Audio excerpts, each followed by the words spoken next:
Atos capítulo 16. E chegou a Derbe e Listra. E eis que estava ali um certo discípulo por nome Timóteo, filho de uma judia que era crente, mas de pai grego, do qual davam bom testemunho os irmãos que estavam ali em Listra e em Icônio. Paulo quis que este fosse com ele, e tomando-o, o circuncidou por causa dos judeus que estavam naqueles lugares. Porque todos sabiam que seu pai era grego.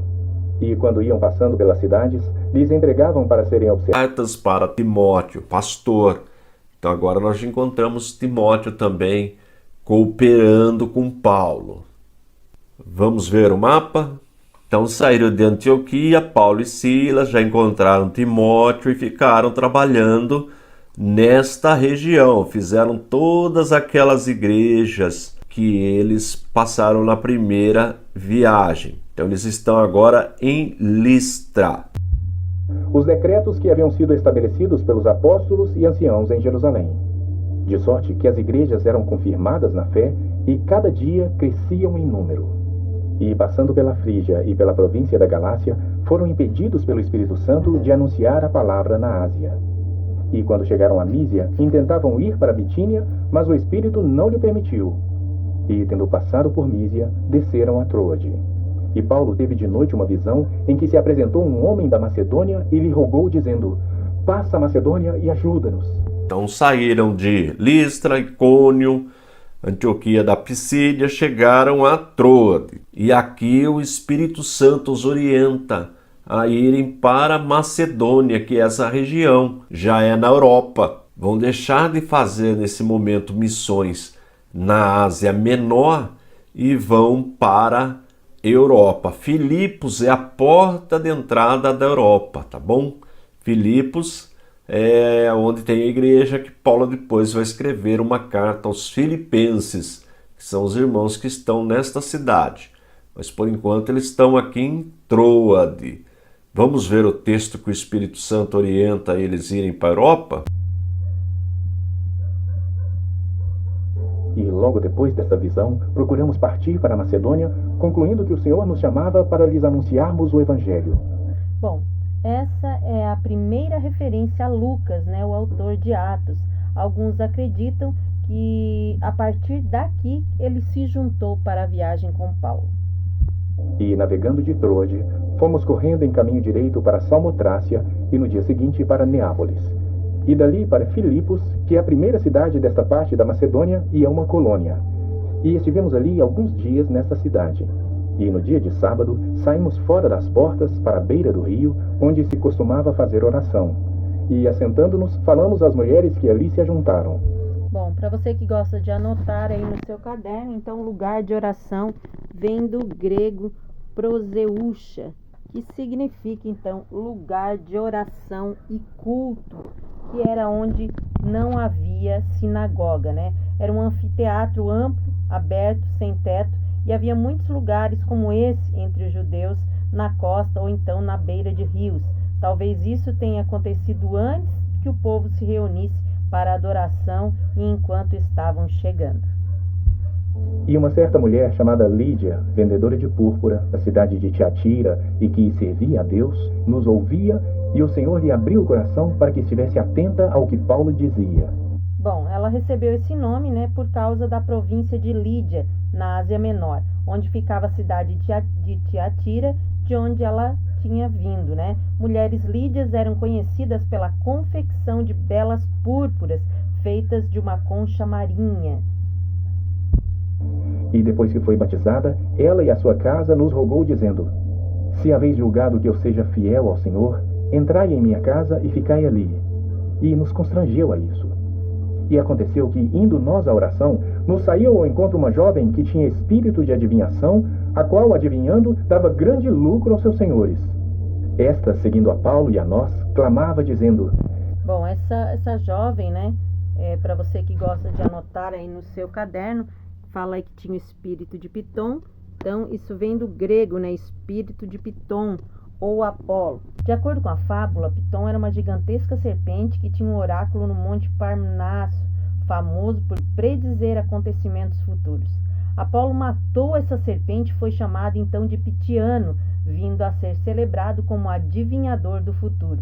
acreditava-se que todos os que pretendiam predizer o futuro eram influenciados pelo espírito de Apolo. Pitonisa era o nome dado então às sacerdotisas do templo de Apolo. Por meio delas as mensagens eram recebidas, né? Então, por isso, o espírito de Piton, né? Que era o espírito de Apolo, que era o que eles acreditavam. Estes homens que nos anunciam o caminho da salvação são servos do Deus Altíssimo. E isto fez ela por muitos dias. Mas Paulo, perturbado, voltou-se e disse ao espírito: em nome de Jesus Cristo, te mando que saias dela. E na mesma hora saiu. E vendo seus senhores que a esperança do seu lucro estava perdida, prenderam Paulo e Silas e os levaram à praça à presença dos magistrados. E apresentando-os aos magistrados, disseram: estes homens, sendo judeus, perturbaram a nossa cidade e nos expõem costumes que não nos é lícito receber nem praticar, visto que somos romanos. Os romanos, eles eram bastante zelosos do seu culto nacional, né? Muito cuidado era tomado a fim de que nenhuma nova religião fosse introduzida no meio deles. Por causa disso, os judeus, eles foram banidos de Roma. E a multidão se levantou unida contra eles, e os magistrados, rasgando-lhes as vestes, mandaram açoitá-los com varas. E, havendo-lhes dado muitos açoites, os lançaram à prisão, mandando ao carcereiro que os guardasse com segurança. Bom, os troncos romanos não tinham o objetivo apenas de evitar que o prisioneiro escapasse, mas também eram feitos com furos, onde as pernas ficavam esticadas, machucando bastante os pés, causando muita dor e ferimentos. E isso, somando aos açoites sem medida, também os fez sofrer em grande agonia, mas apesar de tudo, conseguiram orar e adorar. O qual, tendo recebido tal ordem, os lançou no cárcere interior e lhe segurou os pés no tronco. E, perto da meia-noite, Paulo e Silas oravam e cantavam hinos a Deus, e os outros presos os escutavam. E de repente sobreveio um tão grande terremoto que os alicerces do cárcere se moveram e logo se abriram todas as portas e foram soltas as prisões de todos. E acordando o carcereiro e vendo abertas as portas da prisão, tirou a espada e quis matar-se, cuidando que os presos já tinham fugido. Mas Paulo clamou com grande voz, dizendo: não te faças nenhum mal, que todos estamos aqui. Bom, os carcereiros, eles eram os responsáveis pelos prisioneiros, né? Seria então uma pena de morte caso eles deixassem alguém fugir. Foi por isso que ele quis tentar tirar sua vida, porque ele sabia que ele seria morto, né? Pelo César, pelo líder daquela época, né? Então, por isso que ele quis tirar a sua vida, porque ele sabia que seria mais fácil ele tirar a vida do que ser morto, então, pelo seu líder, né? Porque seria a base de tortura. E, pedindo luz, saltou dentro e, todo trêmulo, se prostrou ante Paulo e Silas. E, tirando-os para fora, disse: senhores, que é necessário que eu faça para ser salvo? E lhes pregavam a palavra do Senhor e a todos os que estavam em sua casa. E, tomando-os ele consigo naquela mesma hora da noite, lavou-lhes os vergões. E logo foi batizado, ele e todos os seus. E, levando-os à sua casa, lhes pôs à mesa.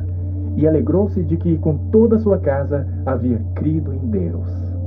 E, sendo já dia, os magistrados mandaram quadrilheiros, dizendo: soltai aqueles homens. E o carcereiro anunciou a Paulo estas palavras, dizendo: os magistrados mandaram que vos soltasse. Agora, pois, saí e ide em paz.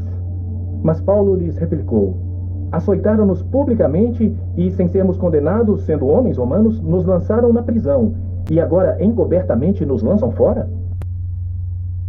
Bom, era ilegal prender ou açoitar um cidadão romano, sem que ele passasse por um julgamento adequado, ou ainda condená-lo à morte, sem que ele apelasse a César. Não será assim, mas venham eles mesmos e tirem-nos para fora. E os quadrilheiros foram dizer aos magistrados essas palavras, e eles temeram, ouvindo que eram romanos. E vindo, lhes dirigiram súplicas, e tirando-os para fora, lhes pediram que saíssem da cidade. E saindo da prisão, entraram na casa de Lídia, e vendo os irmãos, os confortaram, e depois partiram. Bom, queremos encerrar mais este capítulo desejando que Deus abençoe a tua vida, a tua casa, a tua saúde, a tua família, o teu ministério, em nome de Jesus. De acordo com a fábula, Piton era uma gigante, não era uma gigante, então errou, corta essa parte lá. 1, 2, 3. De acordo com esta fábula, Piton era blá, blá, blá, errou de novo. Ah, para! A Lana incomodando lá do outro lado. Corta essa parte, Lana. 1, 2, 3. De acordo com a fábula, Piton era uma gigantesca serpente que tinha um oráculo no Monte Parblá. Errou de novo. Daqui a pouco não grava mais. 1, 2, 3. Sem que ele errou